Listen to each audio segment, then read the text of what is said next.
Почитувани, македонската држава и граѓани се исправени пред еден од најголемите предизвици во историјата на независна Република Македонија. Граѓаните на нашата држава се соочуваат со сериозни здравствени ризици, но и економски импликации исто така се поразителни. А владата на СДСМ превзема премалку за да се помогне на стопанствениците и на граѓаните.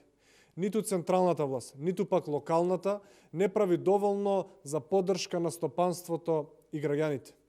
Апелирам уште еднаш да се прифатат вонредните мерки на ВМРО ДПМН, мерки кои ќе помогнат во справувањето со корона кризата, но и ќе помогнат во подобрување на квалитетот на амбиенталниот воздух ширум државата. Барам овие мерки да важат за Скопје и останатите поголеми градови ширум Македонија. Како прво, бараме привремено да бидат пренаменети десните ленти на секоја сообраќајница, односно булевар, биде пренаменет во велосипедска лента, а дополнително веќе постоечките велосипедски ленти да бидат пренаменети за користење на пешаците.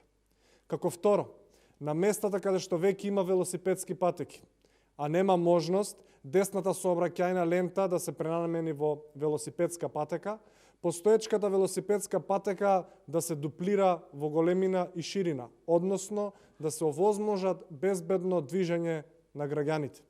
Под број 3, улиците во малата да се прогласат за зона 20, зона каде што ќе можат да се возат автомобили со најголема брзина од 20 км на час. Бараме да се овозможи овие зона 20 улици да бидат слободни за пешаците, велосипедите и електричните велосипеди кои би ги користеле. Под број 4, угостителите да бидат ослободени од плаќање на паушал за терасите за летната сезона 2020 година. Под број 5, бараме јавниот простор пред локалите да биде даден на користење на угостителите.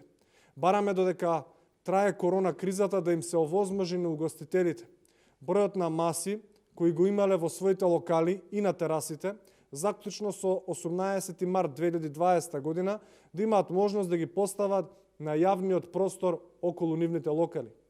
Оваа мерка се разбира да важи доколку не се одземат повеќе од 30% на просторот за движење на пешаците околу локалите. И под број 6, на местата каде што има платен паркинг на уличките, пред локалите, да биде искористен тој паркинг и на неколку паркинг места да се постават така наречените парклети, на кои што ќе можат да се постават клупи или пак маси за седење и нема да им се одзема просторот на тие кои што се движат пешки. Кога се работи за здравието и економската добросостојба на граѓаните, суета не смее да има. Уште еднаш апелираме да се прифатат овие мерки, бидејќи ниту локалната, ниту пак централната власт не прави доволно за да им помогне на граѓаните во овие тешки времиња. Се разбира, доколку се прифатат овие мерки како во повеќе градови во цела Европа и на секаде низ светот, ќе се направи можност да имаме социјално дистанцирање, а воедно и да почнеме повеќе да го користиме алтернативниот превоз. Ви благодарам.